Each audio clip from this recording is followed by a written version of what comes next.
चोमू में पत्थरबाजी का वीडियो सामने आया है।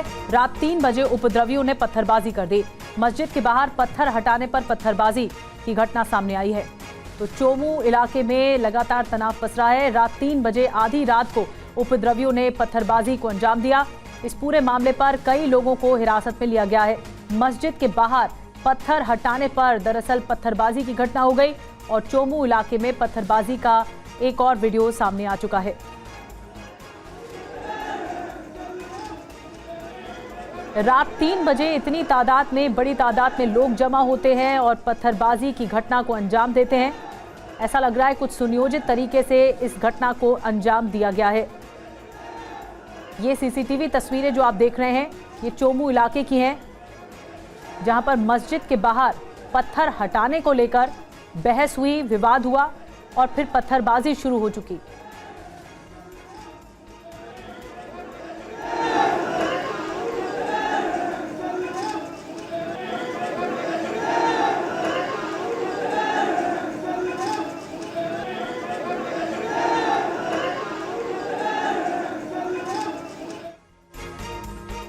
तो ये तस्वीरें आपको दिखा रहे हैं जयपुर के चोमू में उपद्रव पर पुलिस ने एक्शन लिया है। अब तक 75 पत्थरबाज पुलिस हिरासत में लिए जा चुके हैं। 1 दर्जन महिलाओं को भी यहां से हिरासत में लिया गया है। इलाके में पुलिस ने फ्लैग मार्च किया है।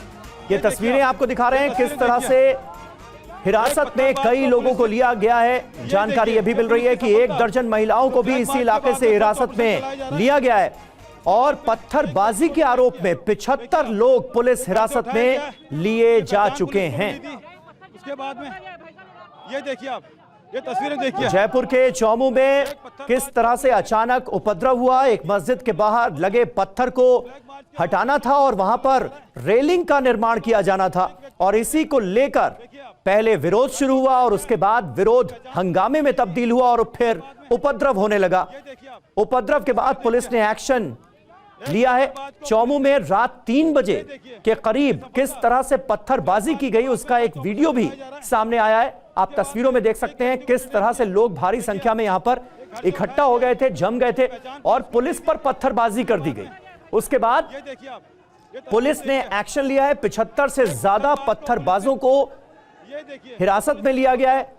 पत्थरबाजी करने का पुलिस टीम पर, इन सभी पर आरोप लगा था और तकरीबन 1 दर्जन महिलाओं को भी पुलिस ने यहां से हिरासत में लिया है। इसकी पहचान पुलिस को मिली थी। उसके बाद में ये देखिए और पत्थरबाजों को अरेस्ट करने के लिए पूरी तरीके से यहां पर ये देखिए एक और पत्थरबाज को अरेस्ट किया है। देखिए दूसरी तस्वीरें, एक और पत्थरबाज को पुलिस ने अब तक देखिए आप कितने 3 लोगों को पुलिस ने अरेस्ट किया है। 3 पत्थरबाजों को पुलिस ने अरेस्ट किया। पुलिस की सख्ती आप देखिए किस तरीके से लगातार यहाँ पर उठाया जा रहा है। देखिए आप, पत्थर क्यों चला रहे थे? यहाँ से उठा लिया है। लगातार पुलिस की जो सख्ती है वो देखी जा सकती है। यहाँ पर किस तरीके से ये तस्वीरें देखिए आप, ये तस्वीरें देखिए। यहाँ पर 4 पत्थरबाजों को पुलिस ने जो है यहाँ से उठाया है। ये तस्वीरें बताती हैं कि पुलिस अब कितनी सख्त नजर होती है। ये चोमू के उस इलाके की तस्वीरें हैं जहां पर पुलिस रेड मार रही है। एक और आरोपी को देखिए आप, ये 5वां आरोपी को पुलिस ने अरेस्ट किया है जो पत्थरबाज था, यानी कि 5वां पत्थरबाज था, इसे पुलिस ने अरेस्ट किया। मतलब एक पत्थर भी नहीं चलाया मैं तो, मेरी कसम अजी एक पत्थर भी नहीं चलाया मैं तो। इन्होंने एक पत्थर नहीं चलाया, लेकिन पुलिस ने जो लोग थे उन्हें चिन्हित किया था। तो देखिए कई लोगों को यहां से हिरासत में लिया गया है। हालांकि जिन लोगों को हिरासत में लिया गया है वो ये कह रहे हैं कि उन्होंने पत्थरबाजी नहीं की, लेकिन जिस छत से पत्थरबाजी हुई अब वहां से हमारे संवाददाता ध्वज आर्या की एक रिपोर्ट आपको दिखाते हैं। ये देखिए आप, ये तस्वीरें देखिए आप। एक घर में चलते हैं, यहां से दिखाते हैं तस्वीरें। जी देखिए आप, ये तस्वीरें देखिए आप। इसके ऊपर चलते हैं, ये देखिए यहाँ सीढ़ियों से ही ये पत्थरबाजी के निशान। यहाँ पुलिस की जो टीम, ये देखिए आप, ये देखिए कैसे पत्थर मारे जाएं। ये देखिए कितने पत्थर यहाँ पर इकट्ठे कर रखे हैं, कैसे पत्थर मारे जाएं। ये वो छत का नज़ारा है और देखिए ये इन छतों से जो है पूरी तरीके से यहाँ से पत्थर फेंके गए थे। पुलिस का सर्च ऑपरेशन लगातार जारी है और जो फ्लैग मार्च हो रहा है वो इस कॉलोनी में हो रहा है और ये देखिए आप, ये तस्वीरें देखिए आप इस घर से। पत्थर क्यों रखते हो आप?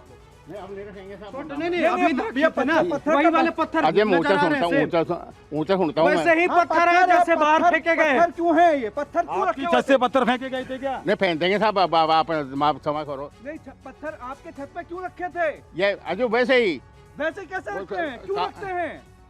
अजय कभी मैं तो आप माँ बात सुनो, आपका सवाल जवाब कह दो, मैं तो कुछ पत्थर क्यों रखते हैं? पत्थर फेंकने अजय वो वाले। बच्चों के पत्थर हैं, वो बच्चों के हैं तो बड़ों के कैसे हैं? जो मकान बना था ना। ये देखिए ये देखिए ये देखिए आप, यहाँ पर पूरी तरीके से जो सर्च ऑपरेशन है लगातार जारी है। एक एक छत को चेक किया जा रहा है और यहाँ पर किस तरीके से जो पत्थरबाजी हो रही थी कल, उसके बाद में यहाँ कई छतों पर पत्थर मिले हैं पुलिस को। और बड़ी खबर है, जम्मू में सीबीआई के वकील की सड़क हादसे में मौत हो गई है। शेख अदील नबी बनिहाल के रामबन में कार से जा रहे थे और रास्ते में उनकी कार दूसरी गाड़ी ने टक्कर मारी उनकी कार को, जिसमें वो घायल हो गए।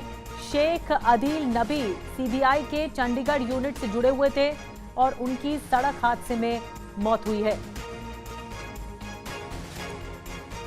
तो आपको बता दें कि एक दुखद हादसा हुआ है जम्मू में। सीबीआई के वकील की सड़क हादसे में मौत हो गई है। शेख अदील नबी नाम है, बनिहाल के राबन में कार से जा रहे थे और अचानक से रास्ते में उनकी कार के रास्ते में ही दूसरी गाड़ी आई और टक्कर मारी, भिड़ंत हुई, जिसमें वो घायल हो गए। शेख अदील नबी सीबीआई के चंडीगढ़ यूनिट से जुड़े हुए थे और सीबीआई के वकील की मौत हुई है। हादसा कैसे हुआ, हम कोशिश कर रहे हैं अपने सहयोगी से संपर्क करने की। ये बड़ा हादसा हुआ है। शेख अदील नबी जो ट्रैवल कर रहे थे जम्मू कश्मीर में, हादसे का शिकार हो गए। उनकी कार हादसे का शिकार हुई है। उनकी कार को किसी दूसरी गाड़ी ने पीछे से टक्कर मारी है और कार तो क्षतिग्रस्त हुई है, लेकिन वो भी घायल हो गए। उस वक्त अब जानकारी मिल रही है कि उनकी मौत हो गई है।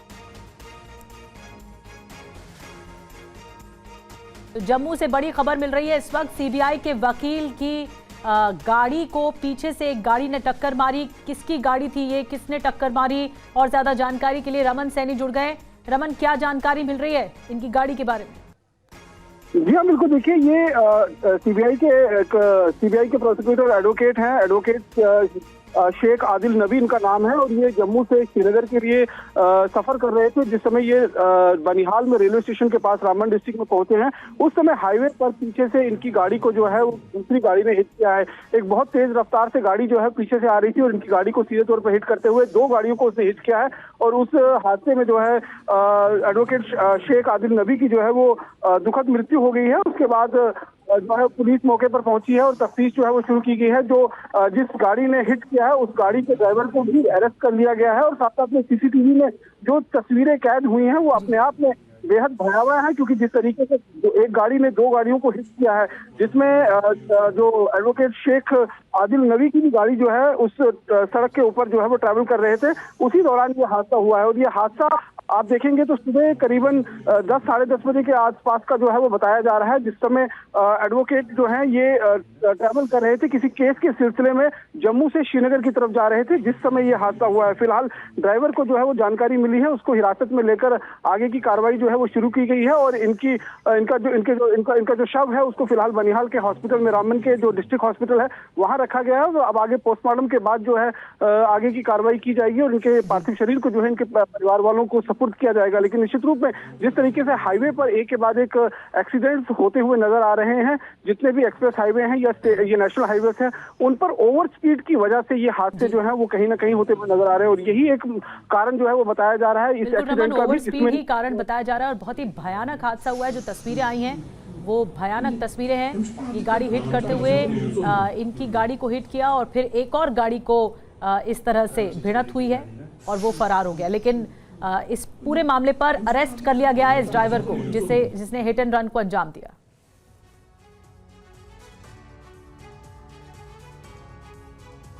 और प्रधानमंत्री नरेंद्र मोदी ने गुरुवार को लखनऊ में राष्ट्र प्रेरणा स्थल का उद्घाटन किया। कार्यक्रम के लिए प्रेरणा स्थल और उसके आसपास के इलाके को फूलों से सजाया गया, लेकिन प्रधानमंत्री के जाने के कुछ घंटे बाद लोगों ने सजावट में लगे गमले चोरी कर लिए। लखनऊ में गमला चोरी का वीडियो भी सामने आया, जिसमें देखा जा सकता है कि कई लोग गमले उठाते नजर आ रहे हैं, जिसमें महिलाएं भी शामिल हैं। लोग स्कूटी और कार में रखकर गमले लेकर चले गए। मौके पर पुलिस वाले भी मौजूद थे, लेकिन किसी ने उनको रोका नहीं और मुस्कुराते हुए खड़े नजर आए। वीडियो में दिख रहा है कि एक व्यक्ति स्कूटी पर बीजेपी का झंडा लगाकर गमले उठा रहा है। वहीं एक महिला बुरके में स्कूटी से आती है, तेजी से 2-3 गमले उठाती है और वापस चली जाती है। इस दौरान किसी ने वीडियो बना लिया। वीडियो बनाने वाला शख्स तन कसते हुए भी कह रहा है, बहुत बढ़िया भाई, बहुत शुक्रिया। बहुत बढ़िया भाई, बहुत बढ़िया।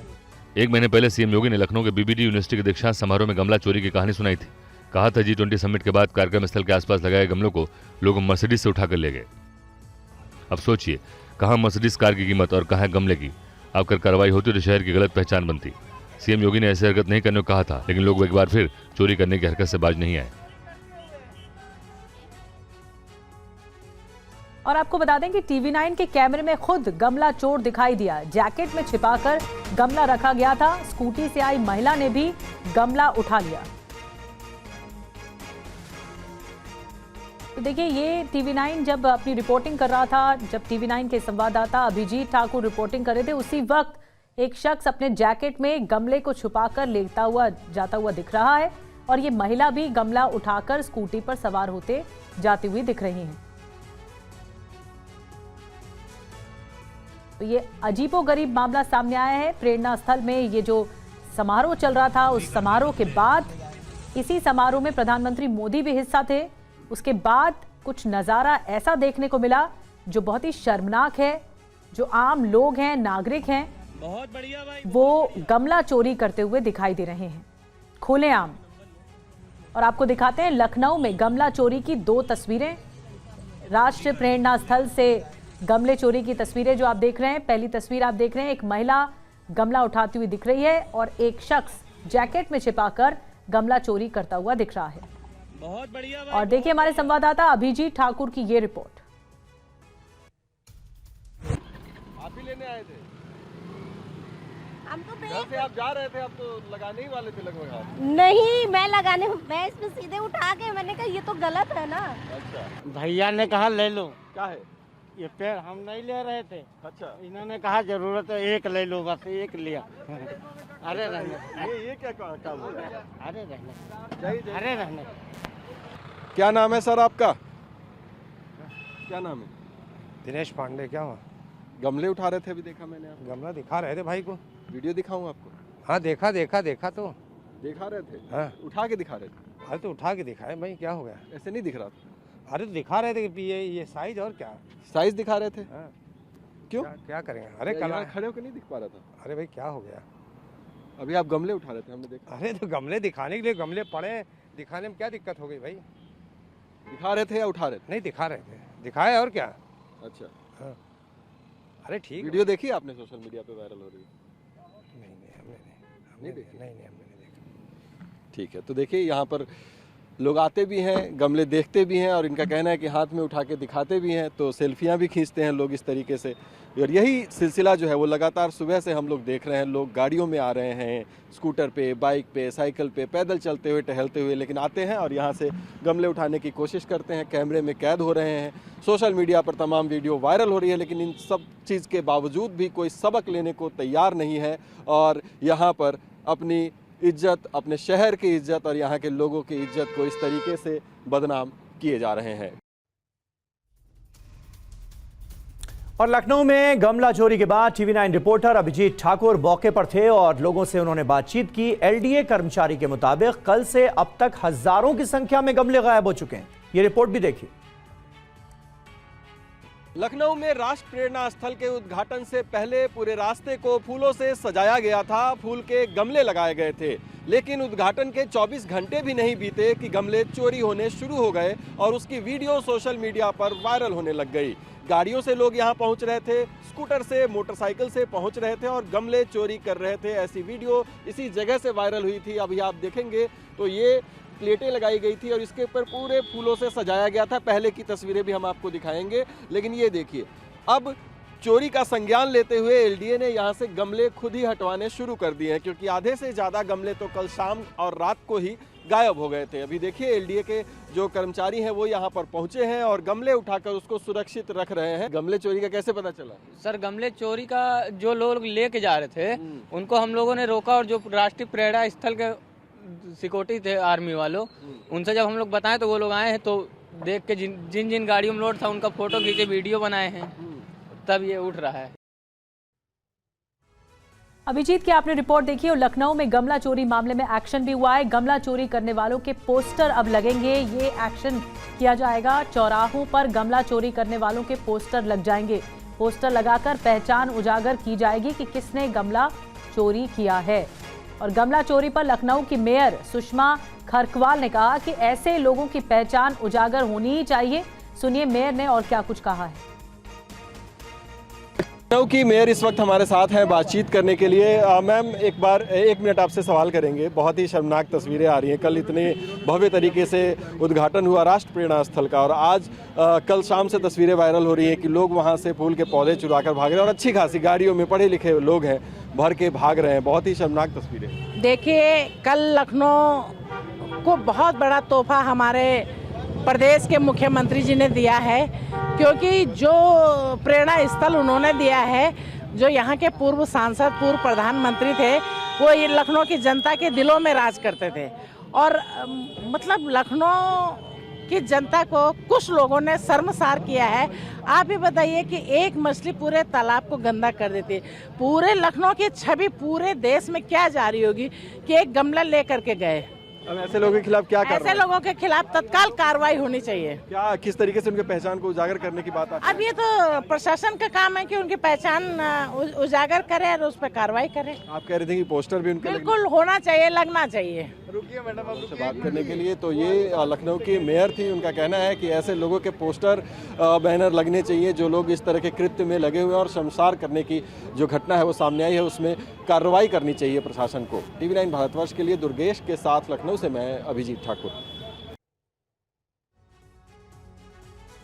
तो अपराध से ज्यादा कहीं ना कहीं ये पूरा मामला लोगों के सिविक सेंस पर भी सवाल खड़े करता है कि एक इतना शानदार पार्क बनाया गया है, एक प्रेरणा स्थल की सौगात लखनऊ के लोगों को मिली है, लेकिन कुछ लोग ऐसे हैं जिन्होंने कार्यक्रम खत्म होने के बाद यहां से गमले उठाने शुरू कर दिए। लखनऊ में गमले चोरी की खबर ने गुरुग्राम की वो घटना भी लोगों के जहन में ताजा कर दी है, जब कार से आए कुछ लोगों ने, आपको याद होगा G20 सम्मेलन के लिए लगाए गए जो गमले थे वो चुरा लिए थे और इन्हें उठाकर अपनी गाड़ी में रख लिया था।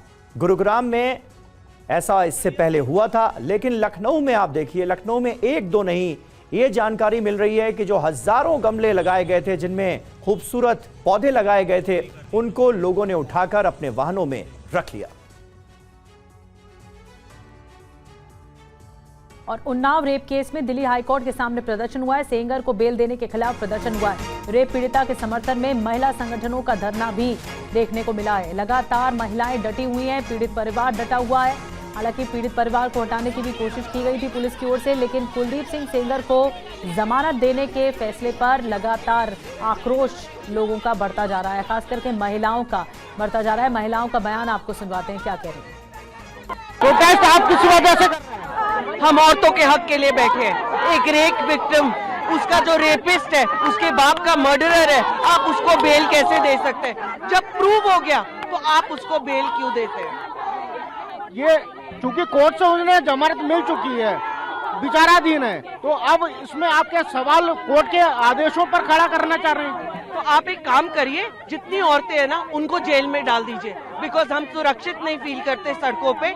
जो हमारी सेफ्टी के लिए कुत्ते थे उनको ये जेल डालना चाहते हैं और रेपिस्ट को बाहर छोड़ रहे हैं हमारे लिए।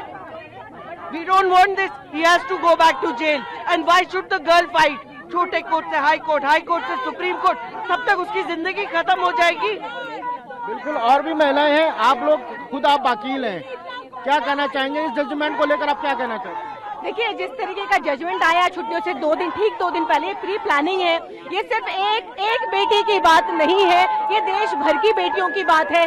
जिस तरीके से आज बेटियों को लेकर के बीजेपी सरकार जितनी संजीदा नजर आ रही है वो हमें सब मालूम है। हम न्याय मांगने आते हैं, हमें घसीटा जाता है। हम सड़कों पर हमारे पास कौन सा ऐसा रास्ता है कि हम अगर न्याय मांगेंगे तो हमें लाठियां डंडे मिलेंगे, हमें मुकदमे मिलेंगे। उस बेटी के साथ भी यही हुआ, उसके साथ बलात्कार होता है, बलात्कार के बाद उसके परिवार को खत्म कर दिया जाता है। तो एक के बाद एक, और सिर्फ ये उन्नाव की बात नहीं है, कठुआ आपको याद है, आपको हाथरस याद है, आपको देश के अंदर वो तमाम बीएचयू के छात्र। तो बीजेपी बलात्कारी पार्टी बन गई है, क्योंकि सिर्फ और सिर्फ बेटियों के आरोपियों को, अपराधियों को छोड़ना, उनको बेल दिलवाना, सिर्फ यही काम है। जुडिशरी, आपको मालूम है कि जुडिशरी किस तरीके से बायस्ड है, और ये इसीलिए आज हमारी महिला और हम लोग यहाँ पर सड़कों पर न्याय के मंदिर के सामने गुहार लगा रहे हैं।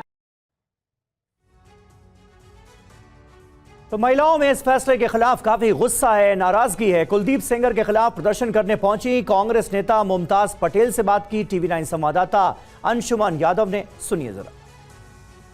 आज आप लोग प्रोटेस्ट करने आए हैं, पुलिस ने आप लोगों को डिटेन करने की कोशिश कर रही है, क्या कहना चाहेंगे? पूरा हक बनता है हमें यहाँ पे अपनी आवाज़ उठाने का। एक महिला होने के नाते हम जो पीड़िता हैं उनके साथ कंधे से कंधा मिला के खड़े हैं, उनके लिए न्याय की मांग कर रहे हैं। आप देख लीजिए, लोग कम है, पुलिस ज़्यादा है। ये सरकार, ये लोकतंत्र है क्या? यही सरकार चाहती है कि जो भी आवाज़ उठाए उसे दबा दिया जाए, खास करके महिलाओं की आवाज़ को। कोर्ट ने जमानत दे दी है, कहीं ना कहीं पुलिस की इन्वेस्टिगेशन में लूप रहा होगा, तो एविडेंस नहीं मिले होंगे। नहीं, गलत है। लॉ में टेक्निकलिटी थी जिसकी वजह से आरोपी छूट गए हैं, पर बलात्कार एक ऐसा क्राइम है जिसमें लाइफ सेंटेंस भी काफी नहीं है। As simple as that. Supreme court जाएंगे, फिर से न्याय की मांग करेंगे और जरूर न्याय मिलेगा। और यूपी के नोएडा में तेज रफ्तार थार कार ने कई गाड़ियों को टक्कर मार दी। हादसे में एक शख्स घायल हुआ है। हादसा नोएडा के सेक्टर 24 थाना क्षेत्र में ESIC हॉस्पिटल के पास हुआ, जिसके बाद घटनास्थल पर अफरा तफरी मच गई। लोगों की भारी भीड़ घटनास्थल पर इकट्ठा हो गई। थार की हालत देखिए, गाड़ी के आगे और पीछे का हिस्सा बुरी तरह से डैमेज हो चुका है। चश्मदीदों का कहना है कि टक्कर के समय थार की रफ्तार बहुत ज्यादा थी। थार की रफ्तार को देखकर लोग इधर उधर जान बचाने के लिए भागने लगे। यहाँ एक तेज रफ्तार थार ने कई गाड़ियों को टक्कर मारी थी। टक्कर के चलते एक शख्स गंभीर रूप से घायल हो गया। टक्कर मारने के बाद थार चालक मौके से फरार हो गया। घायल शख्स को तुरंत अस्पताल में पहुंचाया गया और पुलिस को हादसे की सूचना दी गई। पुलिस ने तेजी से एक्शन लेते हुए थार चालक की तलाश शुरू कर दी। CCTV कैमरों की मदद से थार चालक की पहचान की गई। थोड़ी ही देर में थार चालक को गिरफ्तार कर लिया गया और थार को कब्जे में ले लिया गया। ट्रैफिक नियम हमारी और आपकी सुरक्षा के लिए बनाए गए हैं, लेकिन जब लोग इन नियमों को तोड़ते हैं तो इस तरह के हादसे हो जाते हैं। उत्तर प्रदेश के मुरादाबाद में कार ने घर के सामने खड़ी कई गाड़ियों को टक्कर मार दी और इस घटना में कई घरों को नुकसान भी पहुंचा है।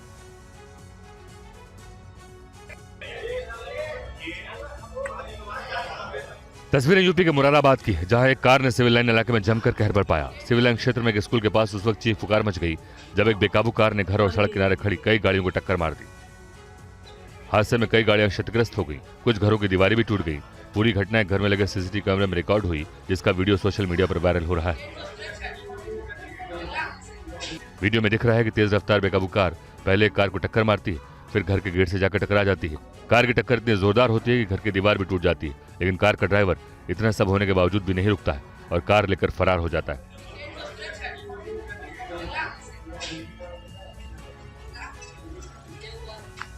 चश्मदीदों के मुताबिक कार की स्पीड बहुत ज्यादा थी, जिसकी वजह से चालक मोड़ पर संतुलन नहीं बना पाया। घटना की खबर मिलते ही पुलिस मौके पर पहुंची और हालात को काबू में लिया। बाद में पुलिस ने कार चालक को पकड़ लिया और हादसे में शामिल गाड़ी को जब्त कर लिया।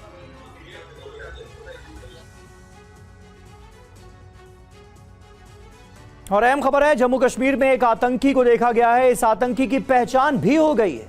पूरी डिटेल रिपोर्ट देखिए। इस आतंकवादी की पहचान मोहम्मद लतीफ भट्ट के रूप में हुई। खबर है कि ये कुलगाम जिले के खिबरान इलाके का रहने वाला है। खबर है कि सुरक्षा बलों की घेरेबंदी के दौरान इस आतंकवादी के बारे में पता चला है, जिसके बाद से इलाके में सर्च ऑपरेशन और तेज कर दिया गया है। खुफिया एजेंसियों के मुताबिक यह आतंकी संगठन कश्मीर रिवोल्यूशनरी आर्मी से जुड़ा हुआ है, जो कि लश्कर-ए-तैयबा की एक शैडो विंग है। 3 दिन पहले कठुआ जिले में भी 2 संदिग्ध नजर आए थे। दोनों संदिग्धों को उज नदी के पास से 2 अलग जगहों पर देखा गया था, जिसके बाद स्पेशल ऑपरेशन ग्रुप जुथाना और सोफन इलाकों में तलाशी अभियान शुरू कर चुका है। जुथाना और सोफन इलाके आतंकी गतिविधियों के लिहाज से बेहद संवेदनशील माने जाते हैं, जिसके चलते संदिग्धों की मौजूदगी पर तुरंत सुरक्षा बलों ने सर्च ऑपरेशन शुरू कर दिया। न सिर्फ रिहायशी इलाकों में जांच पड़ताल की जा रही है, बल्कि आसपास के जंगलों में भी सर्च ऑपरेशन जारी है। माना जा रहा है कि आतंकी की मदद से पाकिस्तान घाटी में बड़ी आतंकी वारदात को अंजाम देने की फिराक में है।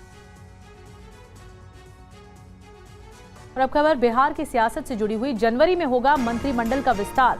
खबर मिल रही कि 11 से 12 नए मंत्री बनाए जा सकते हैं। बीजेपी जेडीयू में विस्तार को लेकर सहमति बन चुकी है। सोमवार को प्रधानमंत्री मोदी से मिले थे बिहार के सीएम नीतीश कुमार। बिहार में कुल 36 मंत्री हो सकते हैं, अभी 24 मंत्री हैं। तो मंत्रिमंडल विस्तार को लेकर बड़ी खबर आ रही है। नए साल में मंत्रिमंडल विस्तार होगा। बिहार में कुल 36 मंत्री अब हो सकते हैं, अभी 24 मंत्री हैं।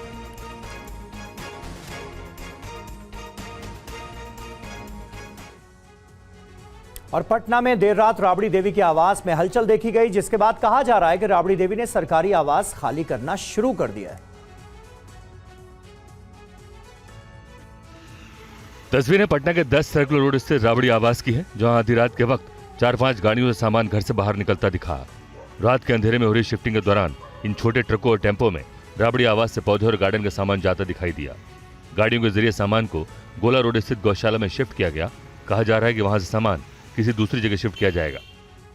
जिस वक्त राबड़ी आवास में गाड़ियों की आवाजाही हो रही थी, उस वक्त इस घर में लालू यादव और तेजस्वी यादव मौजूद नहीं थे और राबड़ी देवी घर में अकेली थी।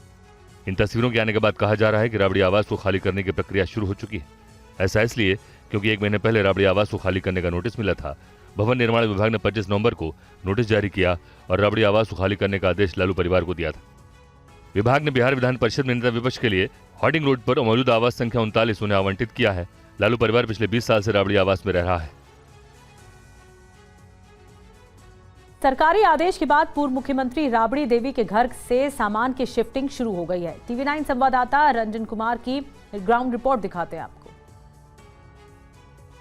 आधी रात को 10 सर्कुलर रोड में हलचल देखने को मिली। 4 से 5 छोटी गाड़ियों में राबड़ी आवास से सामान बाहर शिफ्ट होने लगा। गाड़ियों में सामान भरकर गोला रोड स्थित गौशाला में ले जाया गया है, जहां से बाद में उसे दूसरी जगह शिफ्ट किया जाएगा। 25 नवंबर को आवास विभाग द्वारा नोटिस प्राप्त होने के बाद से ही 10 सर्कुलर रोड स्थित राबड़ी आवास खाली होना है, जिसको लेकर आधी रात को हलचल देखने को मिली और गाड़ियों में भरकर गार्डन का सामान गोला रोड स्थित गौशाला में ले जाया गया, जहां से बाद में उसे दूसरी जगह शिफ्ट किया जाएगा।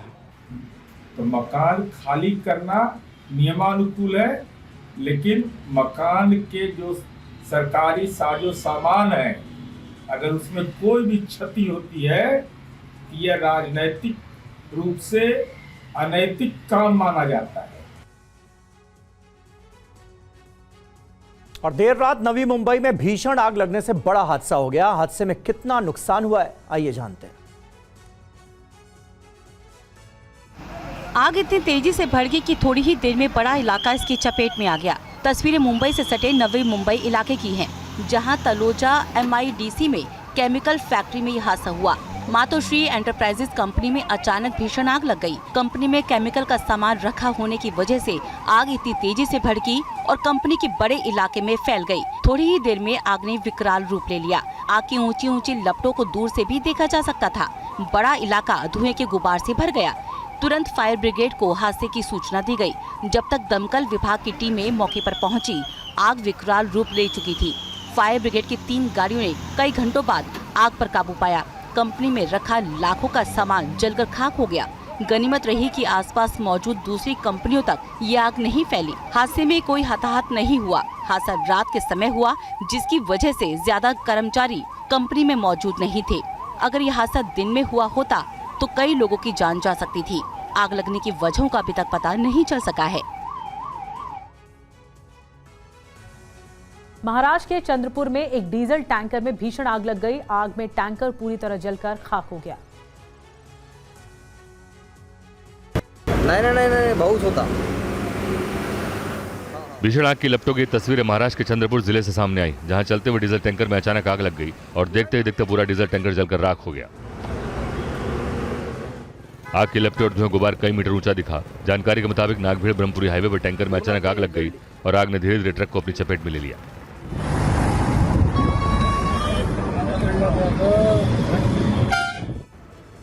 टैंकर में आग लगते ही इलाके में अफरा तफरी मच गई। सुरक्षा कारणों के चलते हाईवे पर कुछ देर के लिए ट्रैफिक बाधित हो गया। राहत की बात यह रही कि हादसे में किसी प्रकार की जनहानि नहीं हुई।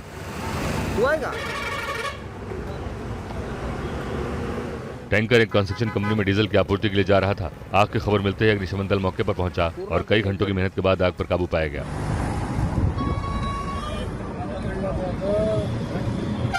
फिलहाल आग की वजहों का पता नहीं चला है। प्राथमिक जांच में पता चला है कि आग लगने के बाद टैंकर में धमाका भी हुआ था। सभी पहलुओं से पुलिस मामले की जांच कर रही है।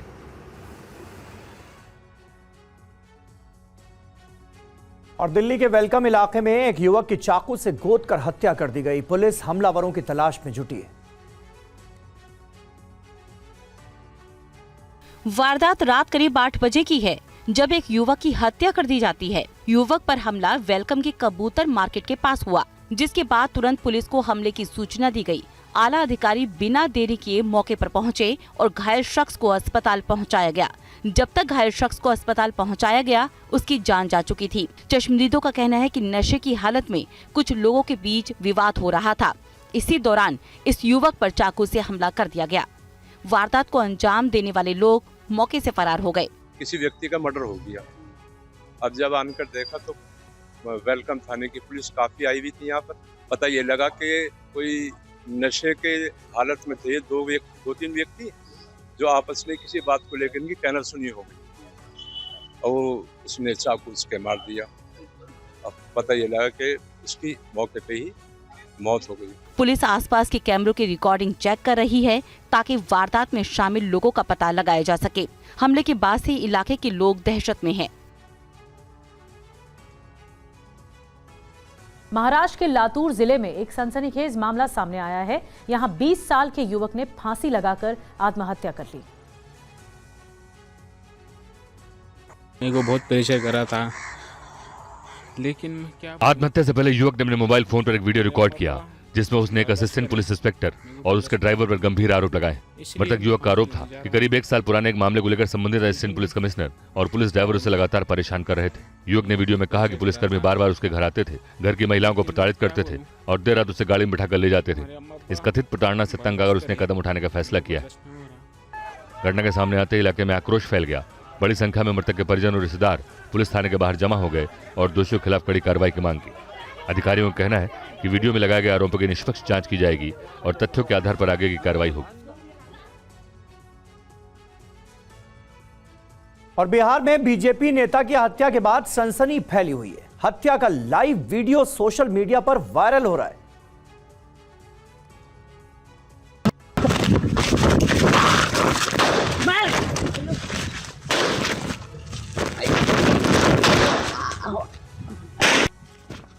सेकंड में 5 फायर होते हैं। ये बिहार के समस्तीपुर में मर्डर का लाइव वीडियो है जो सोशल मीडिया पर वायरल है। बिहार के समस्तीपुर का ये सनसनीखेज वीडियो है जिसमें शादीपुर घाट में अपराधियों ने बीजेपी नेता रूपक सहनी की गोली मारकर हत्या कर दी। मर्डर से पहले 3 मिनट 14 सेकंड तक अभियुक्तों और नेता के बीच बातचीत होती है, जिसमें अभियुक्त नेता पर जेल भिजवाने का आरोप लगाता है और जान से मारने की धमकी देता है। की करियो जिंदा रही मोहन छो जिंदा रह के रे तोरे से पूछे रे रुपका तोरे से पूछे जिंदा रह मोहन छो अरे तू जिंदा रह मोहन छो मार दियो सही मार दे मार दो पक्का मार दो 100%। रूपक रोकने की कोशिश करता है लेकिन अभियुक्त नहीं रुकता और गालियां देते हुए दनादन फायर कर देता है।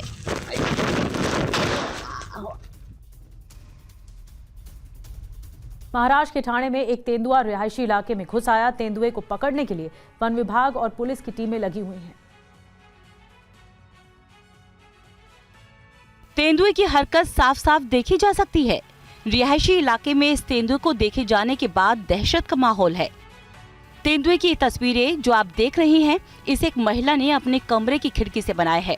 तस्वीरें महाराष्ट्र के ठाणे की हैं, जहां शहर के पोखरण रोड नंबर 2 पर कोस्मो होराइजन सोसाइटी के सामने घना जंगल है, जहां तेंदुए के घुस आने से लोग दहशत में हैं। पुलिस और वन विभाग की टीम तेंदुए को पकड़ने के लिए लगातार कार्रवाई कर रही है। WWF के सहयोग से तेंदुए को पकड़ने के लिए इलाके में जाल बिछाए गए हैं। साथ ही तेंदुए की गतिविधियों पर नजर बनाए रखने के लिए नाइट विजन कैमरे भी लगाए गए हैं। अधिकारियों ने लोगों को सतर्क रहने को कहा है। जानकारी के मुताबिक बिथानिया अस्पताल की इमारत के पीछे काफी जंगल है, जहां शाम के करीब 6 बजे तेंदुआ देखा गया। इसके बाद इलाके में डर का माहौल है। आपको बता दें कि मीरा भाईंदर इलाके में हाल ही के दिनों में तेंदुए के हमले में 4 लोग घायल हो गए थे। तेंदुए के हमले की इस घटना के बाद स्थानीय लोगों की चिंता और बढ़ गई है। और राजस्थान के उदयपुर से एक हैरान करने वाला मामला सामने आया है, जिसमें एक युवक ने अस्पताल में गंभीर वारदात को अंजाम दिया। तस्वीरें उदयपुर के एक निजी अस्पताल की हैं, जहां अस्पताल में भर्ती इस युवक ने पास में सो रही युवती पर अचानक हमला कर दिया। युवती भी इलाज के लिए अस्पताल में ही भर्ती थी। हैरान करने वाली बात यह है कि इस शख्स का एक हाथ टूटा हुआ है, हाथ पर बैंडेज है। युवक ने एक हाथ से इस वारदात को अंजाम दिया। युवक ने कैंची से युवती पर जानलेवा हमला किया। इस हमले में युवती को सिर और छाती पर गंभीर चोटें आई हैं। घटना गुरुवार सुबह की है, जिसके बाद अस्पताल में कुछ समय के लिए अफरा तफरी मच गई। पुलिस ने तुरंत मौके पर पहुंचकर अभियुक्त को हिरासत में लिया। घायल युवती ने फिलहाल कोई कार्रवाई करने से मना कर दिया है। फिर भी पुलिस ने मामले की जांच शुरू कर दी है। हमले के कारणों को लेकर अभी तक कोई जानकारी नहीं मिली है। हमलावर के परिजनों से उसकी हिस्ट्री पता की गई। परिजनों ने बताया कि उसने पहले कभी ऐसा नहीं किया था। वहीं अस्पताल के डॉक्टर्स का कहना है कि हमलावर मानसिक रूप से ठीक है, लेकिन अचानक ऐसा क्या हुआ कि उसने हमला कर दिया। इस घटना से सभी हैरान हैं। यूपी में आयुष्मान कार्ड में फर्जीवाड़े की खबर सामने आई है। गड़बड़ी के आरोप में 7 लोगों को गिरफ्तार किया गया है। एक लाइन में खड़े इन लोगों पर आयुष्मान कार्ड में गड़बड़ी करने का आरोप है। पुलिस एटीएस की टीम ने उन्हें पकड़ा है। इनके हाथ में वो दस्तावेज है जो एटीएस ने इनके पास से जब्त किया है। जानकारी के मुताबिक इन लोगों ने दूसरे की फैमिली आईडी में ओटीपी बाईपास कर उसमें नंबर जोड़ा और फिर आईएसए इम्प्लीमेंटेशन सपोर्ट एजेंसी और एसएचए यानी स्टेट हेल्थ एजेंसी पीएमजेवाई के जरिए आयुष्मान कार्ड अप्रूव कराया और इलाज कराने के नाम से गलत तरीके से हजारों पात्र व्यक्तियों का आयुष्मान कार्ड बना डाला। जानकारी के मुताबिक इस गिरोह ने 2000 ज्यादा लोगों को फर्जी तरीके से फायदा पहुंचाया है। धोखाधड़ी करने वाले गिरोह का मास्टरमाइंड चंद्रभान सिंह समेत 7 अभियुक्तों को पुलिस ने गिरफ्तार कर लिया है। इनके पास से फर्जी आयुष्मान कार्ड सहित कई डेटा और लैपटॉप के अलावा अहम दस्तावेज बरामद किए गए।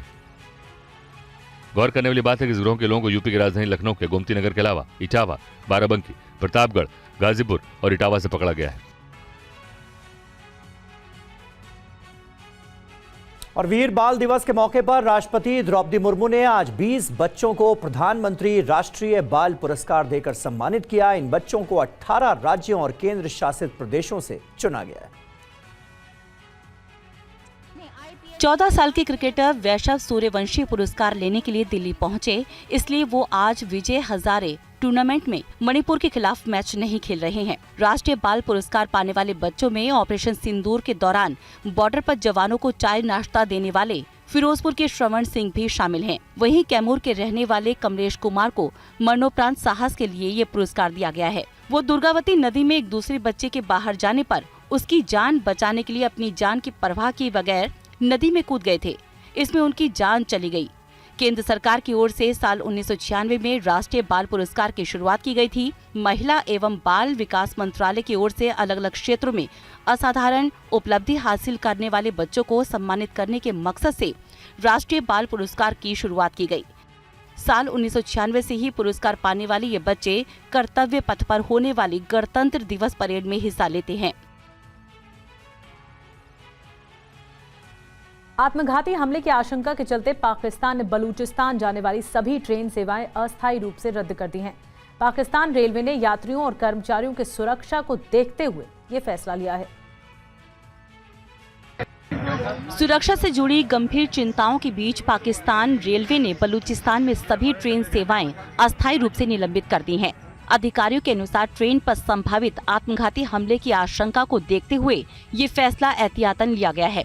इसके तहत पाकिस्तान के अलग अलग हिस्सों से बलूचिस्तान जाने और वहां से बाहर जाने वाली सभी यात्री ट्रेन सेवाएं रद्द कर दी गई है। पाकिस्तान रेलवे के इस फैसले से कई अहम रूट प्रभावित हुए हैं। क्वेटा से पेशावर के बीच चलने वाली जाफर एक्सप्रेस और कराची जाने वाली बोलन मेल को रद्द कर दिया गया है। चमन के लिए यात्री ट्रेन सेवा भी कल पूरे दिन के लिए बंद रही।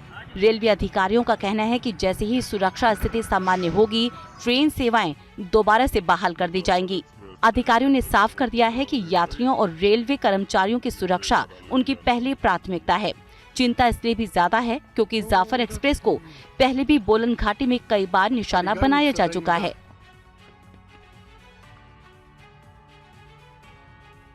कनाडा के टोरंटो में एक भारतीय छात्र की हत्या कर दी गई। पुलिस अभियुक्तों की गिरफ्तारी की कोशिश में जुटी।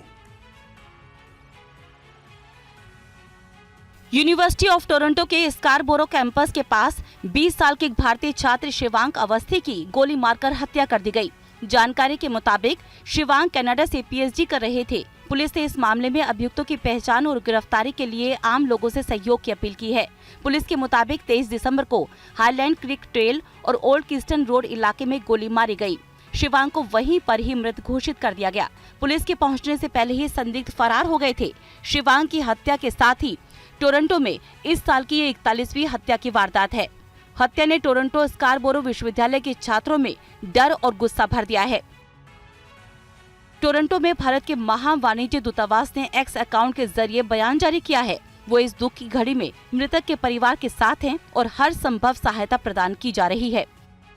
वारदात के बाद पुलिस की ओर से इलाके की तलाशी के दौरान परिसर को कुछ समय के लिए बंद कर दिया गया था। हाल ही में एक और भारतीय मूल की महिला हिमांशी खुराना की भी हत्या कर दी गई थी।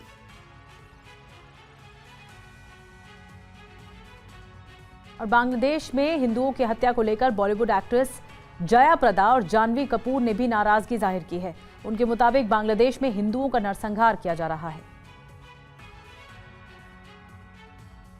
तो युवक दीपू चंद दास की हत्या पर बॉलीवुड का गुस्सा भी सामने आ रहा है। एक्ट्रेस जया प्रदा ने हिंदुओं की हत्या को लेकर आवाज उठाने की मांग की है। उन्होंने कहा है कि मैं बहुत दुखी हूँ, मेरा कलेजा फट रहा है। एक इंसान के साथ ऐसी दरिंदगी कैसे हो सकती है। एक मासूम हिंदू भाई दीपू चंद दास को भीड़ ने मार डाला। सिर्फ मारा ही नहीं, उसे पेड़ पर बांधकर आग लगा दी। क्या यही नया बांग्लादेश है? ये मामूली हिंसा नहीं है, ये सरासर मॉब लिंचिंग है। सनातन धर्म और हिंदुत्व पर प्रहार है। हमारे मंदिर तोड़े जा रहे हैं, हम चुप हैं। हम कब तक चुप रहेंगे? हम सेकुलरिज्म के नाम पर आंखें बंद करके चुप हैं। हम न्याय मांगते हैं, ये हिंसा बंद होनी चाहिए। हम सबको आवाज उठानी चाहिए, बांग्लादेश के हिंदुओं की मदद करनी चाहिए। वही एक्ट्रेस जानवी कपूर ने भी कहा कि बांग्लादेश में जो हो रहा है वो बर्बरता है, ये नरसंहार है और यह कोई अकेली घटना नहीं है। इस अमानवीय लिंचिंग के बारे में पढ़ें, सवाल पूछें। अगर आपको गुस्सा नहीं आता तो ये पाखंड हमें तबाह कर देगा। हम दुनिया के दूसरे कोने में होने वाली चीजों पर रोते रहेंगे